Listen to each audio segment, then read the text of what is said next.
مبارک ہو شہ ہر دو سرا تشریف لے آئے، مبارک ہو محمد مصطفیٰ تشریف لے آئے۔ جب کوئی دکھیے کے کام آتا ہے اور اس کی اعانت کرتا ہے تو پھر وہ راضی ہو جاتے ہیں۔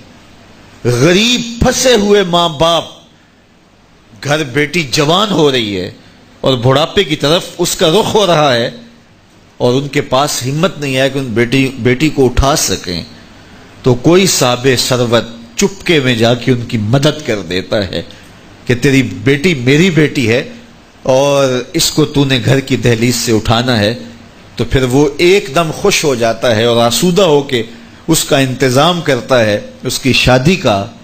تو کوئی جانتا ہے کہ اس بوڑھے ماں باپ کے دل سے کتنی دعائیں نکلتی ہیں اور اس جو ہے وہ بیٹی کے دل سے کتنی تمنائیں اور کتنی جو ہے وہ نیک جذبات ان اشخاص کے لیے ہوتے ہیں جو ان کی مدد کے لیے کھڑے ہوئے۔ تو کوئی اس کا وزن ہے؟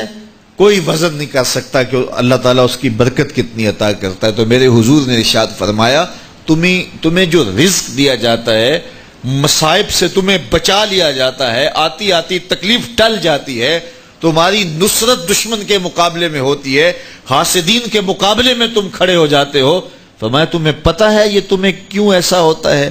فرمایا الا بدعفائکم، جو تمہارے معاشرے کے کمزور لوگ ہیں جن کی تم نے مدد کی، فرمایا یہ ان کی دعاؤں کا نتیجہ ہوتا ہے۔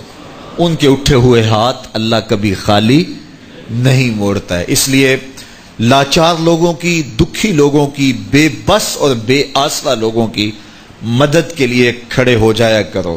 وہ کسی نے کہا تھا کہ بڑوں کی بڑی بڑی خدمتوں سے وہ سکون نہیں ملتا جو چھوٹے چھوٹے لوگوں کی چھوٹی چھوٹی خدمتوں سے مل جاتا ہے۔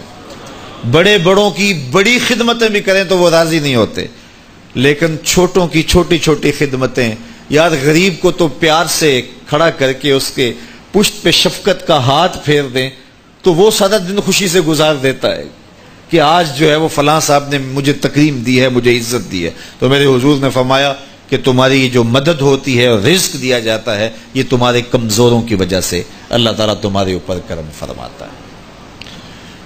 اچھا، ایک اور ذریعہ رزق کے اضافے کا حضرت عبداللہ ابن مسعود رضی اللہ تعالی عنہ کی مرویات سے۔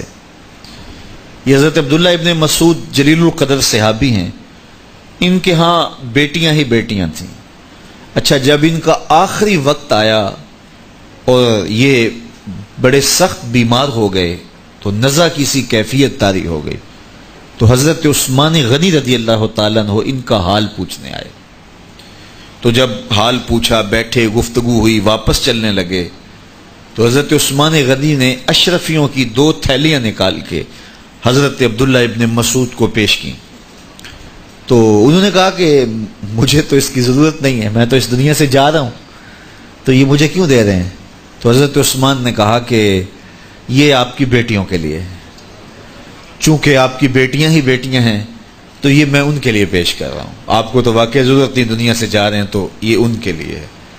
تو حضرت عبداللہ ابن مسعود نے پھر تھیلیاں موڑتے ہوئے کہا کہ میری بیٹیوں کو اس کی ضرورت نہیں ہے، اس لیے کہ میرے حضور نے فرمایا تھا کہ جس کے پاس سورہ واقعہ ہو اس کو غربت تنگ نہیں کر سکتی، تو میری بیٹیاں رات کو سونے سے قبل 1 مرتبہ سورہ واقعہ ضرور پڑھتی ہیں، اس لیے تم میری بیٹیوں کے بارے پریشان نہیں ہونا، اللہ کے فضل سے انہیں غربت تنگ نہیں کرے گی، ان کے پاس سورہ واقعہ جو موجود ہے، تو یہ کسی ایسے ضرورت مند کو دو جس کے پاس سورہ واقعہ نہیں ہے۔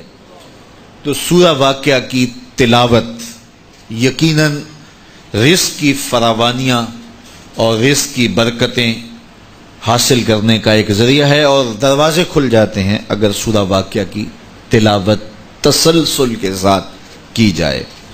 اس لیے اپنے معمولات میں سورہ واقعہ کو شامل کر لیجئے گا، اس کی برکات سے انشاءاللہ رزق کی فراوانیاں نصیب ہوتی ہیں۔